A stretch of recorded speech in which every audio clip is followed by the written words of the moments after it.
What is good, guys, man? Thank you for tuning back into the channel, man. If you're new, make sure you hit that sub button down below to be notified for every single video that I do drop, man. As y'all can see by the title, yes, Atheist questions a man about God.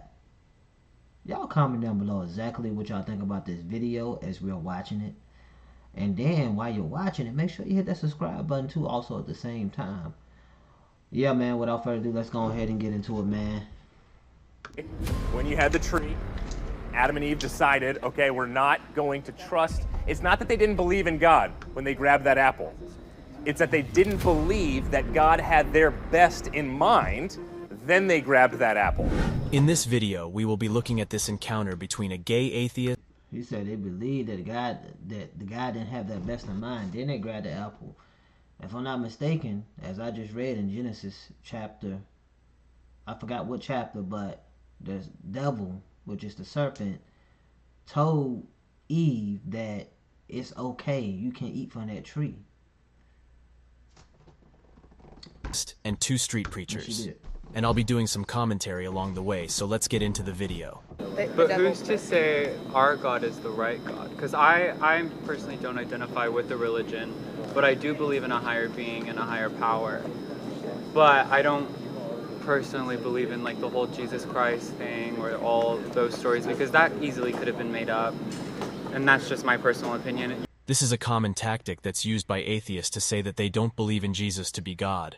However, they believe in a higher power that's out there. This statement is incoherent. It just shows the atheists to be stubborn in their belief and their resistance to accept reliable historical facts of the Bible. Please consider subscribing and liking the video, cause when you do so, YouTube will then push the video out to more people to inspire and educate. You can prove me wrong, you can prove it right. I just believe that there is a higher being at the end of all of this. But really, who's to say, like, how to live if you're just a good person? Like, why not just be a good person? Why follow the rules? Yeah. Great question. I loved how you framed it too. One piece where you and I could potentially agree on is this: I'm not going to prove it to you.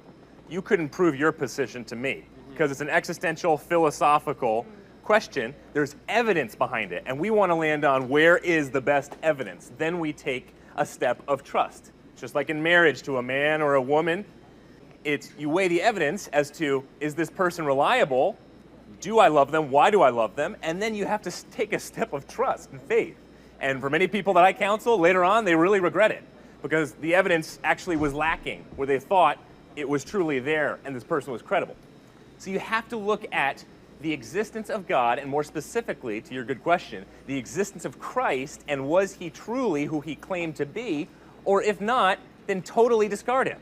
It's like Bono said of U2. He said, you either are going to say, God, I worship you, Jesus Christ, I worship you, or you're going to nail him to a cross. But there's never kind of this vanilla, neutral approach to Jesus with his claims that he made to be God. It's either no, he needs to die, he was a manic, crazy, lunatic, or he's calling me to worship him, and he actually did create the universe, so it would make a lot of sense to worship him. Now, you talked about this kind of power. We hear that oftentimes. There's a power out there, higher than me. There's a force. Okay, you're definitely partly there. We're closer than, say, an atheist and I, or an atheist and you. But I believe in God because I believe you need to have a personal being who relates personally with you. You can't get the personal from the impersonal.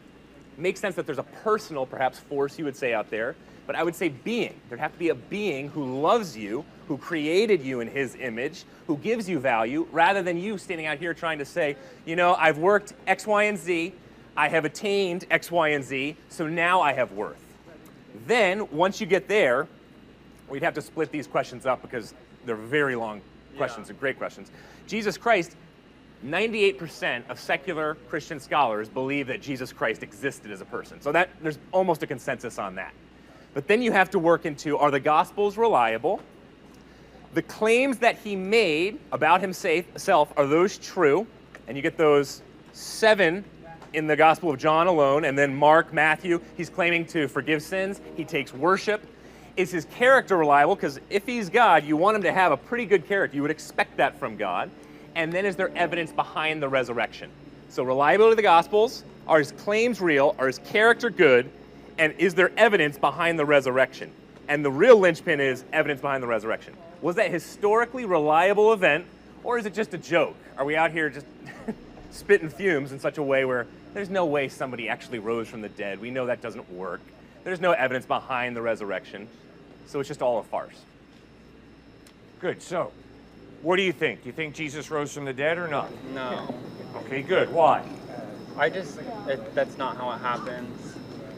Like, you just don't, like, rise up. It hasn't happened again. It never really happened in previous religions or many other religions. There's never been this resurrection. There's been reincarnation, which I do believe in, because there's so many gods, yet they all believe the same thing. So in that sense, I believe in reincarnation of that one principle in many different regions, because you have one in Asia, you have one, there's something for every area, yet they all have the same powers and same abilities, yet ours is the right one, and ours is the most crucial, or ours is the most critical of our living. So in a way, I feel like as an American society, we have chosen to use religion as a rule book to how we need to act as a society versus other religions that use it as a practice to just be a good person, to have good karma. Okay, now I like your first point. The reason I can't believe the resurrection, you said, is because it's never happened again. Okay, but we've hit a wall on this one. Has the beginning of the universe ever happened again? No. Has the beginning of human life ever happened again? Could. No. No, it began. Has the discovery of penicillin ever happened again? No, it happened historically. Has George Washington ever been president of the United States? Again. No. My mother was a good golfer. She hit a hole in one. Did it happen repetitively that my mother hit a hole in one? No. You see, sir, the whole idea of repeatability is wonderful when it comes to science. But when it comes to history, sir, you cannot repeat history. I was born 67 years ago. Did that ever happen again, my birth? No, sir. It happened once. It's an historical event, but it never happened again. Therefore, the whole idea, I can't believe that Jesus rose from the dead because it hasn't happened again, is not fair when it comes to historical knowledge. You're right, it hasn't happened again. Neither has the beginning of the universe, neither has George Washington being the first president of the United States, neither has my birth or your birth ever happened again. It's not repeatable. So, the question then is there a supernatural God who can perform a miracle, change the laws of nature, and bring a dead person back to life? And obviously, of course, the answer is yes, it's possible. So then the question becomes, is it reasonable to believe that? In light of the fact that you and I do not see dead people rising from the dead, is it reasonable for you and me to believe that indeed Jesus did rise from the dead? And I would argue, because of the existence of a supernatural God who created life in the first place out of nothing, remember, something never comes from nothing. It takes a supernatural God to create. Well, he created the universe out of nothing. So of course, if he created the universe, he's more than capable of raising a dead person back to life. Does that make any sense? Yeah, but so where would you say we lie now? Where do we lie in this now? current day and age, like where is God when we need him? Good. Or where is that supernatural being that we need? You bet. According to Christ and my experience, God loves you, and by his Holy Spirit, he's drawing you to himself. Now, you and I can throw up all types of excuses. There have been a few atheists out here who have said, no, Cliff, there's no God, I'm an atheist. But then you see, when I ask them, what are you living for, and what's the evidence that what you are living for is true? In other words, every atheist has faith. Every agnostic has faith. Every Hindu, Buddhist, Christian, Jew, Muslim, we all have faith. Meaning by that, we all answer the basic human questions. Why is human life valuable? What's the purpose of life? What's the basis of your ethical system? Do you think there's life after death or not? And the answers that we give involve hopefully evidence, but then there's tremendous faith, a tremendous trust that what we believe is true. So we all have faith. The question is, what's the evidence that whatever you believe is true? Now, sir, I appreciate you shared with me you believe in reincarnation. What's the evidence that reincarnation is true? Why? In other words, why do you believe in reincarnation? I personally believe it because, so I see it as there's one high being who Yes. we see as God. Right. It could be named whoever, it could be a female, it could be whatever it is. It Yes. could be just a spirit. Right? But they send down prophets to preach the word of God. Okay. But I feel like in our nation, Right. we've used that as a way to control people. Yes. Rather than to control our lifestyles or to control how we treat other human beings. Because if you look at prophets like Buddha or prophets like in Hinduism or Judaism, they Right. all have the same principles. Or they all have similar principles, Similar. of course.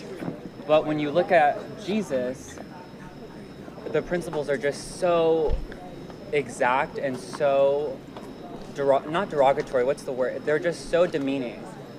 He hit a great point here. Why does so-called prophets from other religions share the same characteristics, as in their processes for salvation? In other words, how can one be saved? It's very interesting how Jesus only gives himself credit. Meanwhile, other leaders of religions give Jesus credit. Jesus says he is the only way, while many religions claim to say that Jesus was a way to salvation. Christianity says that we are saved by grace alone through faith alone in Jesus Christ and not of works. Meanwhile, other religions says that we are saved by our works. How can man create the Bible if it goes against man's desires? Versus the other ones where it's like, just be a good person. Ours is, don't do this, don't do this, don't do this. Similar to Mormonism. We are given a list of rules Yeah. versus a way to be a good person. Okay. So the first commandment in the Bible is, I'm the Lord your God, you'll have no other gods before me. Okay, why is that important? Okay, watch. Hi, my name's Cliff. What's your name? Morgan, nice to meet you. Ann, good to meet you. And What's your name? Morgan. Sally. No, No? What's your name? Morgan. Well, I'm going to call you Marie. Now, what am I doing? Not only am I being rude, but I am being incredibly arrogant. Her name is not Sally. Her name is not Ann. Her name is not Marie. Her name is Morgan. Now, I'm going to have the humility to allow this woman to reveal to me what her name is. If she remains quiet or if she lies to me, I'm never going to have the privilege of getting to know Morgan. She is Morgan. She is not Sally. She's not Marie. She's not Ann. Same thing with God.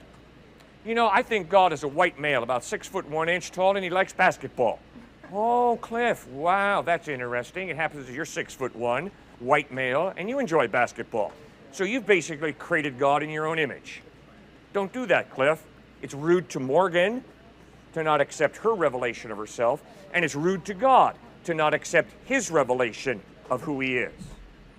See, that's why, sir, you and I have to be serious about what's the evidence that Muhammad spoke the truth, that Ba'ula of the Baha'i faith spoke the truth, that Siddhartha Gautama Buddha spoke the truth. What's the evidence that Jesus Christ spoke the truth? Because obviously, although there are similarities, as you pointed out, sir, very well, there are also contradictions. Yes. For instance, But I feel like the contradictions just come culturally.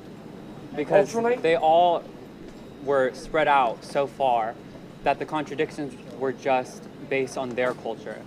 But I also don't understand how a religion that came from Israel or a religion that came from the Middle East right? seems to benefit, I hate to say it, the white male. Oh, Jesus Christ would most likely look like this or this. The Western world pushed the narrative that Jesus was a white male with blue eyes that's extremely inaccurate from an historical standpoint. It's a shame how people are arguing over what Jesus would look like when it clearly goes against the second commandment. It's a reason Jesus never told his disciples to make him a statue. oh, wow. I think Like, it's how does fair that to make say sense? Christianity has been used in the West to benefit white supremacy. But, sir, did you know that the demographic in the world today that has the highest percentage of Christians is women of color? Absolutely. Okay, so there are more women of color who believe in Jesus Christ than there are white folks.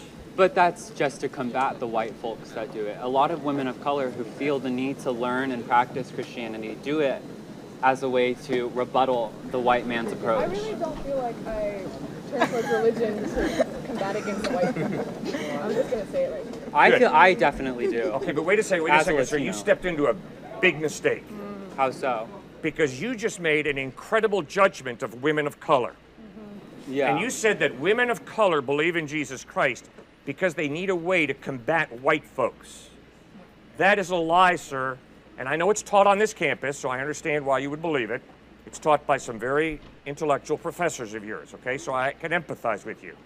But if you study African believers, if you study South American believers, if you study Asian believers, you begin to realize this has nothing to do with white folks. This has nothing to do with colonialism. This has to do with people who reject Western materialism, who reject American nationalism, and they're not impressed with American nationalism. But they are very profoundly affected by Jesus Christ because they realize that American materialism is the pits. It denies spirituality. It's just live for money, live for things, live for money.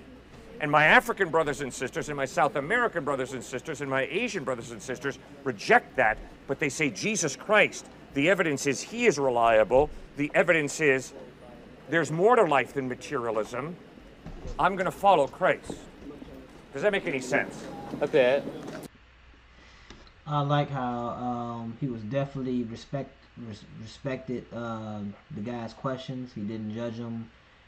He didn't throw any hate at him. He answered all questions, and I feel like that should be everybody's approach to anybody that really don't believe in God. You know what I'm saying? You know, and people want to learn. People are curious to know who God is. So I like his approach. Y'all comment down below exactly what y'all think. And at the end of the video, so stay inspired, stay motivated, stay grinding. Till next video, I'm out here. Peace.